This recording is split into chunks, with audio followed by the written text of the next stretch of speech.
राम। जय बागेश्वर धाम सरकार की, जय श्री बालाजी महाराज की। आप लोगों का हमारे चैनल में स्वागत है। आज मैं आप लोगों को बताने जा रही हूँ कि अगर आपके घर में रामचरितमानस का पाठ होता है तो आपको ये सभी नियम ध्यान में रखकर करना चाहिए। रामचरितमानस का पाठ करना चाहिए। रामचरितमानस एक ऐसा आधार है, ग्रंथ है, जिसका नियम इसकी सच्ची मन से की गई पूजा किसी भी व्यक्ति की सभी मनोकामनाओं की पूर्ति करती है। रामचरितमानस में लिखे गए हर एक दोहे और चौपाई का अपना एक अलग ही महत्व है। ये जीवन के सत्य को बतलाती है। घर में नियमित रूप से रामचरितमानस का पाठ होता है, उस घर में कभी भी कोई परेशानी नहीं आ सकती है। उस घर के लोगों का मन भी साफ रहता है। इस पवित्र ग्रंथ का पाठ व्यक्ति के लिए मोक्ष के द्वार खोल देने में मदद करता है। रामचरितमानस भगवान राम और रावण के जीवन की कहानी कहता है और यह ग्रंथ आगे बढ़ते हुए विजय प्राप्ति की प्रेरणा देता है।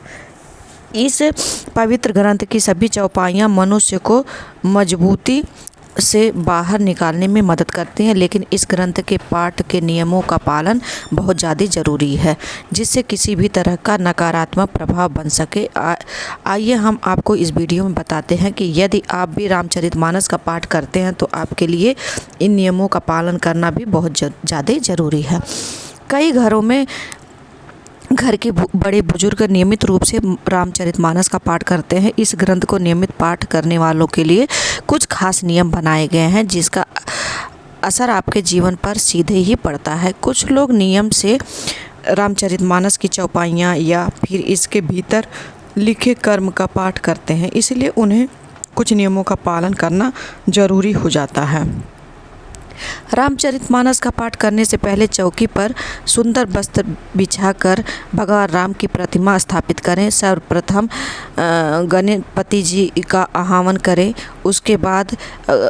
उसके बाद हनुमान जी का पूजन तथा आह्वान करें। उसके बाद रामचंद्र जी का पूजन करने का अनिवार्य है, जिससे पूजा की सही फल मिल सके। हनुमान जी का आह्वान करने के पश्चात श्री गणपति का आह्वान करते हुए रामचरित का पाठ शुरू करें। नियमित रूप से आप जहाँ तक पाठ कर सकते हैं वहाँ तक रामचरित का पाठ करें, फिर विराम देते हुए रामायण जी की आरती करें। रोज़ पवित्र तन और मन से ही रामचरितमानस का पाठ करना चाहिए। ऐसा करने से समस्त पापों से मुक्ति मिलती है। यदि आप संपूर्ण रामचरितमानस का पाठ कर रहे हैं तो इससे 24 घंटे तक लगातार पढ़ा जाता है। इस पाठ के दौरान किसी भी असुविधा से बचने के लिए सारी तैयारी पहले से ही कर लेनी चाहिए और सभी सामग्रियों को उपलब्ध करके ही पाठ करना चाहिए। रामचरितमानस का पाठ शुरू करने से पूर्व सभी देवताओं की प्रतिमा पूर्व की ओर या उत्तर की ओर मुखातर के मंच पर स्थापित कर देना चाहिए। तुलसी की पत्तियां अवश्य रखें। भगवान राम, देवी सीता, भगवान हनुमान, भगवान गणेश, भगवान शिव और देवी पार्वती की मूर्तियां स्थापित करें। भगवान राम की मूर्तियों के सामने चावल के ढेर पानी के साथ कलश रखें। जब आप अखंड रामचरितमानस का पाठ कर रहे हैं तो कलश के मुख में 5 आम या पान के पत्ते रखकर नारियल से ढक दें।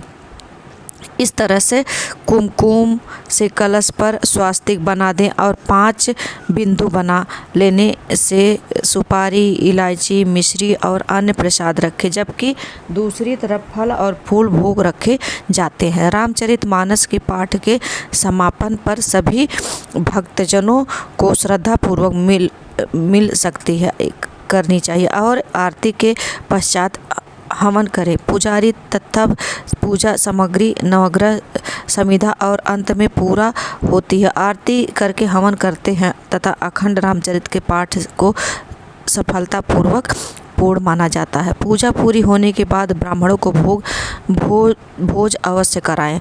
पर्वत और प्रसाद बाकी भक्ति भंडार को प्रसाद दें।